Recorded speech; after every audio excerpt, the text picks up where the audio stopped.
Break के बाद हमनी के वापस आ गइल बानी सन एक्टिव विल शुभ गिरी लक्ष्मी में। आज हम बानी अपन मंजू भौजी के साथ जे लगातार पढ़ाई लिखाई से अभी भी जुड़ल बाड़ी और 50 बसंत देख चुकल बाड़ी और इनकर हिम्मत के इनकर साहस के हम सैल्यूट बार बार कर रहल बानी। दोस्तों कहेला लोग कि अरे आपका अब तो हमार उम्र हो गई अरे 50 नहीं भइल 45 भइल ह 45 भइल बा और वो 5 रन बनाए हम 50 हो जाए। ठीक ना। इनकरा के देख के एक ही बात रोल उनसे एक बार फिर से कहें कि जीवन में कभी भी प्यार मोहब्बत कम ना होके के चाहिए, जीवन में कभी भी मनोरंजन के कमी ना होके के चाहिए, कभी भी हंसी मजाक हारे के ना चाहिए, जीवन में कभी हारे के ना चाहिए, कभी भी हंसी और मजाक के सफर ना रुके के चाहिए, खिलखिलाहट ना बंद होके के चाहिए, मुस्कुराहटे ना बंद होके के चाहिए। जीवन एक उमंग बा, जीवन एक उत्साह बा जे कि हमेशा हर समय बरकरार और बनल रहे के चाहिए। हाँ। और तब और भी ज्यादा अच्छा लगेला जब पूरा परिवार साथ हो गेला और कहेला हम साथ। पूरे परिवार के साथ हमनी के पहुंच चुकल बानी अपन प्रोग्राम के शिखर पे, जहां हमनी के आखिरी राउंड खेलेगा। लेकिन आखिरी राउंड खेले से पहले कुछ बातें हो जाए भौजी के बारे में। बड़ा ही दिलचस्प रहल रवो लोग के साथ में मिलल, रवो लोग से मुलाकात कइल, रवो लोग से बात कइल। मतलब हमरा लगता है कि मैं ये हमार फैमिली ना एकदम हमार अपन फैमिली जैसन रवो लोग लाग रहल बानी। तो आखिरी राउंड खेले से पहले हम रवो से सबसे पहले पूछे के चाहें कि मंजू भाभी के बारे में अगर 4 लाइन कहे के होई तो का कहें? मंजू जी गृहस्थ जीवन में रहते हुए भी जी और इतना परिवार के साथ, इतना अपना बच्चा लोग के साथ और अपन पढ़ाई और हर तरह से अपना परिवार के देखे सुने के काम कर रहल बड़ी। Very good. रवा बताएं। भैया भाभी हमको बहुत अच्छे लग रहे हैं। आज का प्रोग्राम बहुत आपको सच धज के आपको कहीं पुरानी चीजें याद आ रही हैं। आप क्या शुभकामना देंगे?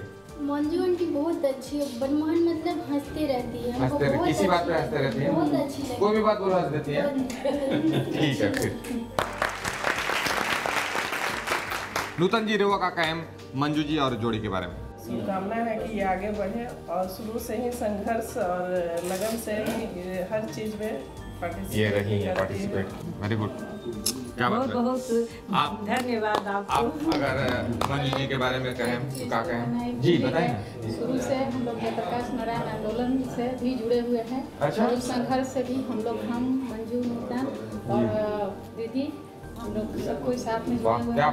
बहुत बड़ी बात है। काफी संघर्ष हम लोगों ने किया है और एक साथ हम लोग सारे लोग हजारीपुर जेल में भी गए हैं। जेल में भी गए हैं लोग, आप लोगों ने आंदोलन भी किया है। माय गॉड क्या बोल्डनेस है आप लोगों में। ये अच्छा हुआ कि आप लोगों ने प्रोग्राम के आखिर में बताया, अगर शुरू में बताया होता तो मैं भाग गया होता। दोस्तों हमने खेला खेल खेला था परिवार के साथ। आज के राउंड हम साथ हैं। तो अब रवो लोग इनके हम साथ है में क्या करेगा हम बता दी। हम साथ में देखिए कुछ डिब्बा रवो लोग के सामने रखल बा और रैपर रखल बा। समझ ली कि हमार बारात हम लेके निकले वाला बानी और हम ऐसा बारात लेके निकले बानी कि अपन बाराती लोग खुद ही मिठाई खियावे के बा। ठीक ना। तो वो लोग इनके मिठाई का डब्बा पैक करेगा बा। ठीक बा। 2 मिनट के समय मिली, 2 मिनट के अंदर कम से कम 21 गो डिब्बा पैक हो जाएगा चाहिए। चलिए अब तैयार हो जाइए लोगिन और हम टाइमर स्टार्ट कर रहल बानी। रवो लोग के तेजी से हाथ चले चाहिए, टाइमर जा रहल बा शुरू होके। चलिए वेरी गुड, तेजी से हाथ चलाई रवो लोगिन और 21 डब्बा पैक होके चाहिए बढ़िया से, तरीका से, कायदा से। और शुरू में रवो लोगिन ज्यादा तेज हाथ चलाएं तो बाद में ज्यादा मुश्किल ना हुई। तो फटाफट हाथ चलाएं, टेप लाएं मारी। वेरी गुड, टेप भी लगा दी दोनों तरफ। हाँ वेरी गुड, अपना और खींच लिए कोई ऐसा बात नहीं के। और फटाफट हाथ चलाएं जी। वेरी गुड, 40 सेकंड बीत चुकल बा। टाइमर हमारा जैसा बता रहल बा और हमारा टाइमर कभी गलत ना बतावेला, काहे कि टाइमर हम जापान से मंगवले बनी स्पेशली एक्टिव विल शुभ गिरी लक्ष्मी खिलावेला। जापानी टेक्नोलॉजी पर आधारित टाइमर बा। 55 सेकंड बता रहल बा कि बीत चुकल बा और रउआ लोग इनके हाथ तेजी से चल रहा बा, डब्बा पैक हो रहा बा। देखे के बा कि अब अगला 1 मिनट रह गई बा, रउआ लोग इनके बहुत तेजी से हाथ चलाए के बा, बहुत खूबी से गेम खेले के बा। 1500 रुपए के सगुन राशि जीते के बा। जितना तेजी से रउआ लोग हाथ चलाए उतना बढ़िया होई, नहीं तो अगर 1500 हार जाए 1500 रुपया अगर रउआ लोग हार जाए तो फिर बड़ा रउआ लोग के अफसोस हुई, नुकसान हुई, है ना। और फिर रउआ लोग हमरा हमेशा याद करें कि आयल रहे 2 मिनट में 1500 रुपया हरवा के चल गई।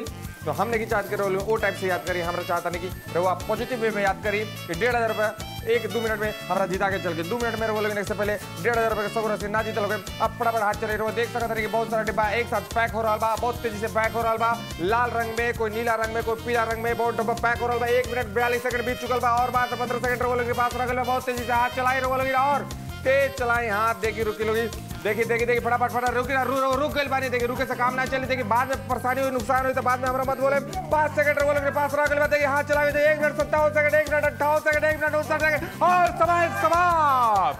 भाई रउआ का कहले बानी एकरा साथ खत्म लास्ट टाइम डिब्बा पैक करे के बोलली इनक 21 से ऊपर हो गया। इनक डिब्बा के साथ कुछ और करे के बोलली हैं।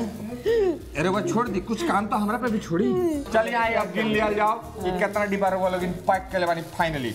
1 2 3 4 5 6 7 8 9 10 11 12 13 14 15 16 17 18 19 20 21 22 23 24। Very good.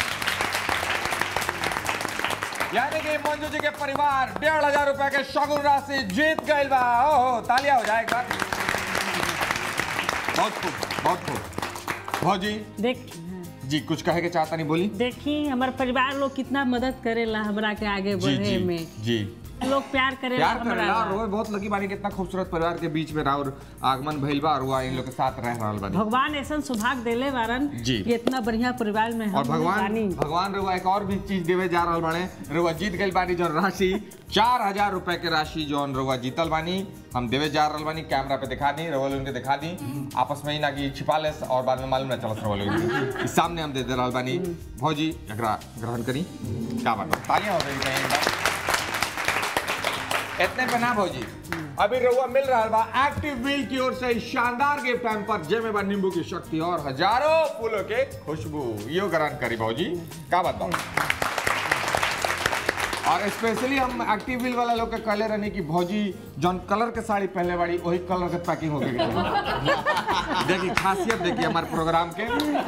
रउआ लोगिन भी अगर चाहता नहीं हमारा साथ खेले के एक्टिव व्हील शुभ गृह लक्ष्मी, अगर रउआ लगा था कि रउआ भी हमारा साथ ही गेम के खेल सकता नहीं, अगर रउआ लगा था कि पूरा परिवार के साथ रउआ भी अपन टैलेंट दिखा सकता नहीं, अपन बारे में बातचीत कर सकता नहीं हमरा से खुलेआम सबके सामने टेलीविजन स्क्रीन पर और बन सकता नहीं एक्टिव व्हील शुभ गृह लक्ष्मी, तो करे के बस इतना कि अपन डिटेल्स हमरा मेल करी ई आईडी पे। आईडी बा sgl@mahuatv.com। ए पे ई आईडी पे रउआ लोग इनके पूरा डिटेल भेजे के बाद जगह हमारे मंजू भौजी भेजले रही। और अभी देख सकता नहीं मंजू भौजी इनाम सारा जीत गई बाड़ी, काफी सारा चॉकलेट इकट्ठा कर ले बाड़ी। पूरा परिवार के साथ बहुत ही आनंद आएगा, बहुत ही मजा आएगा। फिलहाल दोस्तों मंजू भौजी पूरा परिवार से रउआ लोग इनके इजाजत लेवे के हमारे वक्त हो चुकल बा।